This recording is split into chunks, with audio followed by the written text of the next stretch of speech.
To lock apps behind passwords in Google Pixel, first of all, you will need to set up private space on your phone. So let's enter the settings right here, and then we can navigate down until we find the security and privacy. Then scroll down again and there's private space right here. You can set it up. I've made a dedicated video how to set up private space. If you're interested and need help, then you can watch it. And when you have your private space created, you can swipe up on the app screen like this and then scroll down. On the bottom you should find a private section.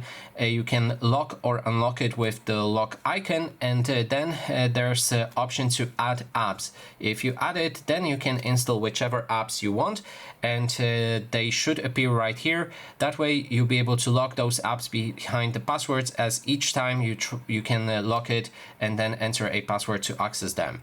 So that is basically everything. Thanks so much for watching.